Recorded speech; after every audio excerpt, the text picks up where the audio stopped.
Hi friends, today I'm going to take you on a journey back in time to look at the evolution of every single LTM we've had in the history of Apex Legends. This should be a fun nostalgia trip for you Season 0 players and something new for those of you that have joined the game a bit later. To start with, let's go all the way back to June the 4th, 2019. Season 1's Legendary Hunt thematic event has just gone live, and we got our first ever LTM, the Apex Legends Elite Queue. Now back around this time, ranked just didn't exist yet, so Apex Legends Elite Queue was kind of like that first competitive mode in the game. The rules were normal battle royale, but to qualify for the Elite Queue, you had to place in the top 5. Then once you were in the Elite Queue, you basically had to keep placing in the top 5 to remain in that Elite Queue. And people really loved the competitive nature of that mode, but what's more, they loved competing to try and have the longest streak. This was the badge you would get, and that number in the middle, that signifies your streak for top 5s in the Elite Queue. On top of that, there was also a fairly rare badge, the 888 badge, which you got for winning 8 Elite Queue matches with 8 legends with at least 8 kills in each game. And bear in mind, back then, there were only 8 legends in the game. Anyway, that LTM lasted about a month until July the 2nd, 2019, and that then led into Season 2's Iron Crown Collection event for the next LTM, and this brought Apex Legends Solo Mode. It was the first and last time we've had a completely solo LTM mode in Apex Legends. It's fair to say lots of people have been calling for this solo mode to come back.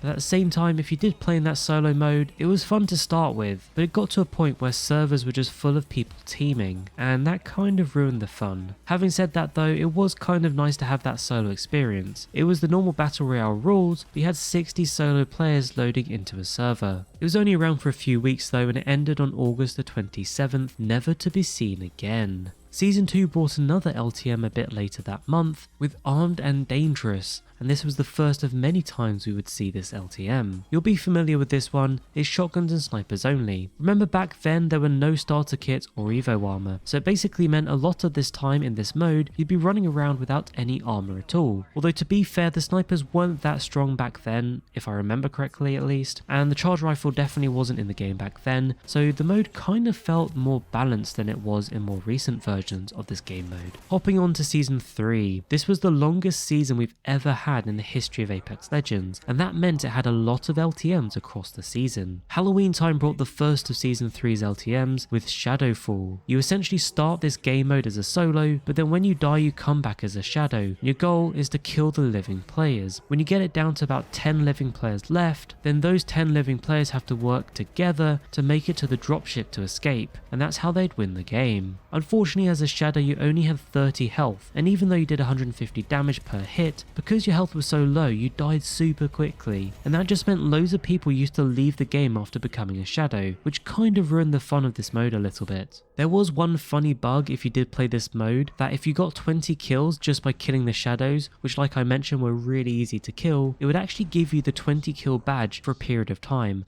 A month later, we got Battle Royale duos dropping for the first time, and this is another mode we would see drop a few times before eventually becoming permanent. Moving on, but still within Season 3, around Christmas time, everyone's favourite Winter Express dropped for the first time. 3 teams of 3 competing against each other to win rounds by killing all enemy teammates or capturing the train within 90 seconds of it stopping at a station. It's the first time we saw loadouts in the game as well, by the way, something we see very commonly nowadays with the mixtape playlist. Season 3 would also bring one final set of LTMs. During the Grand Soiree event, it would bring a whopping 7 LTMs, the most we've ever had in one event. These different LTMs would rotate every 2 days.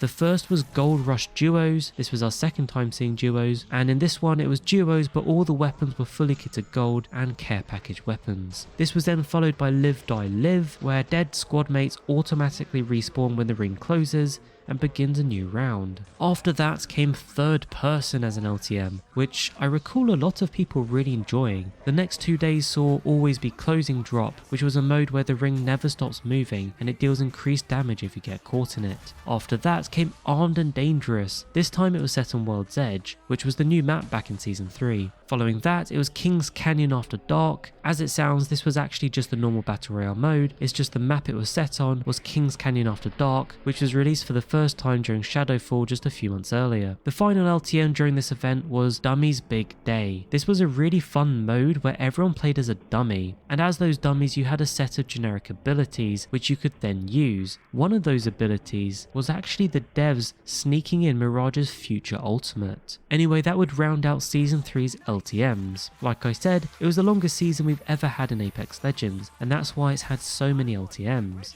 Following that, we saw duos come back in Season 4 around Valentine's Day, but only for 7 days, and this would be the last time duos dropped as an LTM, as it would become a permanent mode from April of the same year. Before that though, Season 4 brought Deja Loot as an LTM. In this mode, the loot all spawned in the same place. The dropship path stayed the same for a whole day, and then it would switch every day to a different path. The ring also ended up in the same location every match for a whole day, and then again, much like the dropship path, would change each day. So basically, if you had a really good memory of where the dropship paths were, where the ring end zones were ending, and where all the good loot was, the theory was you would just improve throughout the day if you kept playing this mode. One thing you might have forgotten is that this is where we first saw Evo armor as well. It made its debut in this mode before fully launching a bit later on. Deja Loot wasn't the last LTM in Season 4 though. Later in Season 4 we got the Battle Armor LTM. Essentially, body shields got increasingly stronger every couple of days, up to the final set of days where we saw Evo armor come in. And that rounded out all the LTMs we got in Season 4. We'd have to wait till midway through Season 5 for the next LTM after those, and this was during the Lost Treasures Collection Event. It saw the return of Armed and Dangerous, but this time it was called Armed and Dangerous Evolved, because it had Evo shields in it. Fun fact, this is where they first released the mobile respawn beacons, before they fully released it into the game after this event. Another thing that some of you newer players might not have realised came in Season 5. The final week of Season 5 saw Always Be Closing come back as the final LTM in Season 5. Of course, it wasn't just normal Always Be Closing though, it was Always Be Closing Evolved, and you might have guessed it, that's because it involved Evo shields. Oh, and another fun fact, this was the first time they had the really cool graffiti mod, which you could pick up and fire graffiti type rounds, something you'll be familiar with from Rampart's big Maud weapons today. Oh, by the way, Season 5 did have The Hunt, which was not really an LTM per se, it was kind of like a PvE story mode you could play along with. After this, it would be midway through Season 6 for our next LTM, and this came during September's September Soiree, and this brought 4 returning LTMs from the Grand Soiree event: Dummy's Big Day, Armed and Dangerous, and Live Die Live.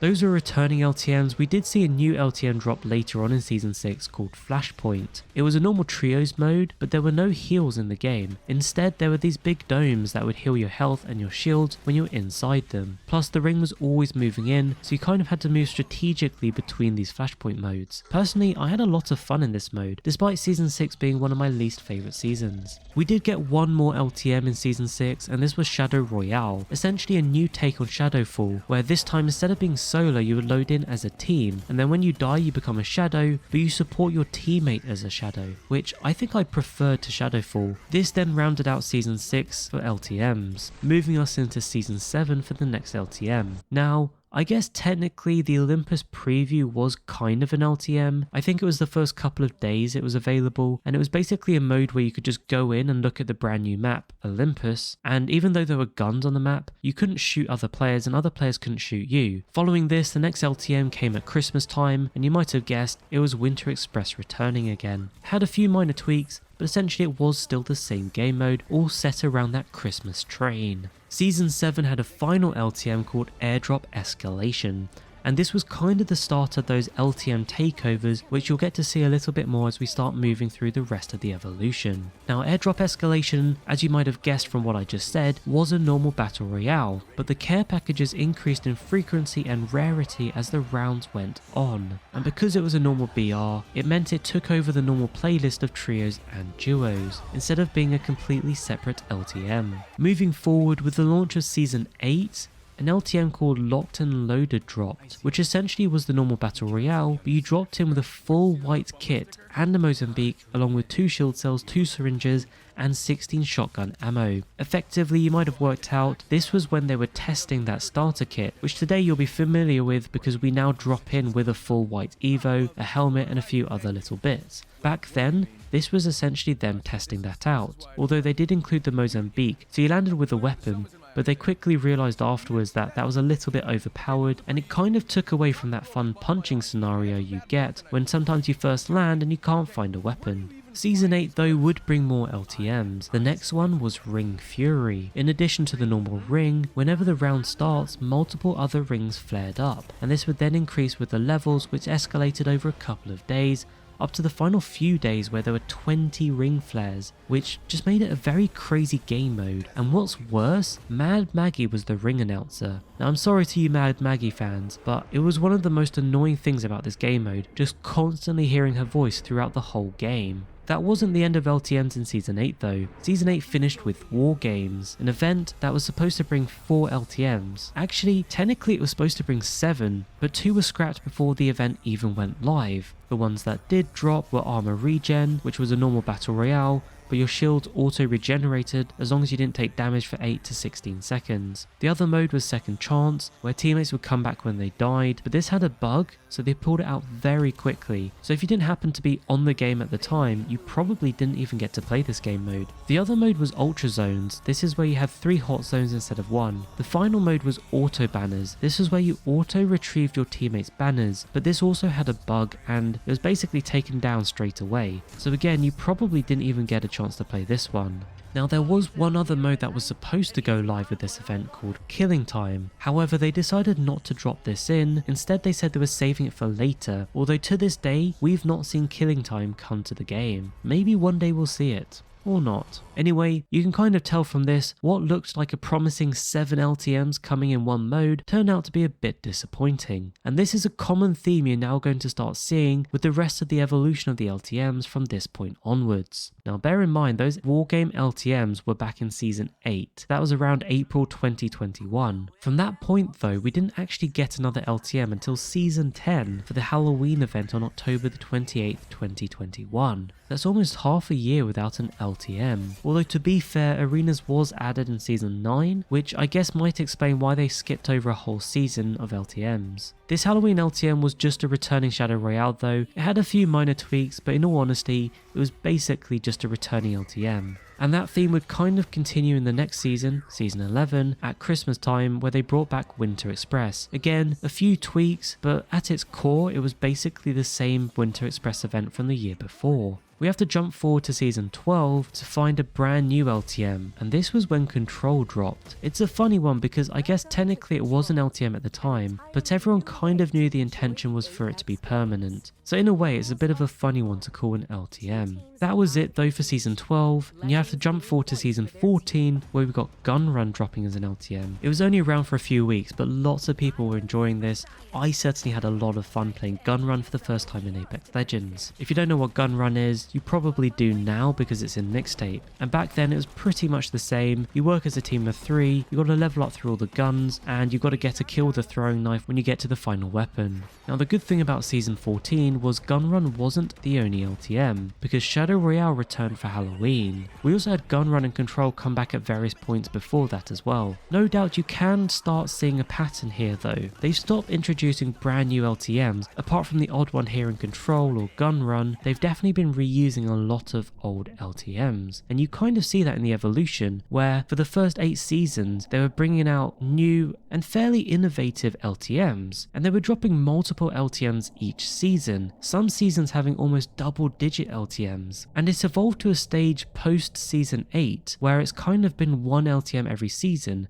and most of those seasons actually just had returning recycled LTMs instead of brand new innovative LTMs. I guess on the positive side though, after Season 8, at least they were bringing new types of game modes out, things to bridge those LTM gaps, things like Arenas, Control, and Gun Run. Heading into Season 15, we would get Hardcore Royale as an LTM, and this was the first LTM takeover we'd had since Season 8, which sounds pretty crazy. That's a whole 7 seasons without an LTM takeover. Now this mode itself was a little bit crazy, but I definitely found it fun. Essentially you didn't have any HUD, so you couldn't really see any metrics of what you were playing with. Plus the ring did extra damage if you got caught in it, and you couldn't armor swap in death boxes. So it kind of played with your normal Apex sensors, and that made it fun, but also really challenging. A month later, just before Season 16, there was also a Valentine's Day mode, which I guess we could class as an LTM.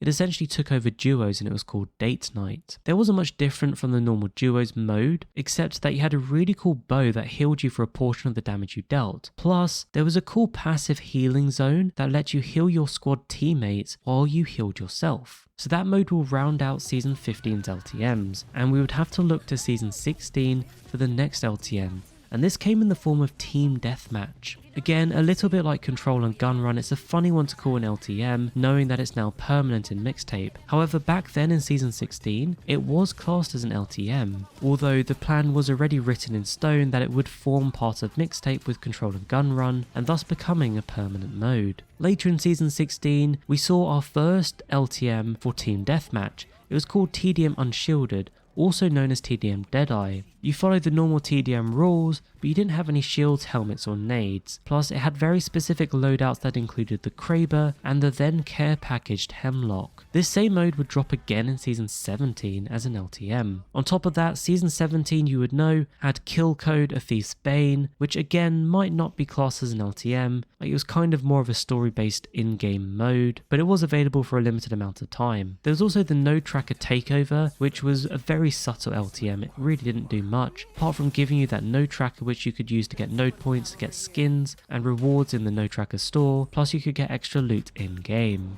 And that essentially brings us up to the two most recent LTMs at the time of making this video, both being set in Season 18 of Apex Legends. The first of these LTMs being of course Living Shell Trios, a standard battle royale but with a crazy new ordnance, which is essentially a heat-seeking grenade made out of Revenant's head. It's both annoying and insanely fun to use at the same time. The second of these LTMs being the Halloween Trick and Treat LTM, which is again a standard battle royale mode rules wise, but you have two really cool items that slightly transform the way this game plays out. You get a copycat kit, which is a box that gives you the ability of another legend, and also something called Candy, which you use to give you Evo points, ultimate charge, and even 25 points of shield healing over time. It's a really fun Halloween mode that gives us something a little different to what we've seen in the previous Halloween modes. And there you have it, every LTM in the history of Apex Legends. So where will the evolution of LTMs in Apex Legends head next? Who knows? For now though, hopefully this video brought back happy memories for you. Don't forget to like and subscribe. Thank you so much for watching, and I'll catch you later.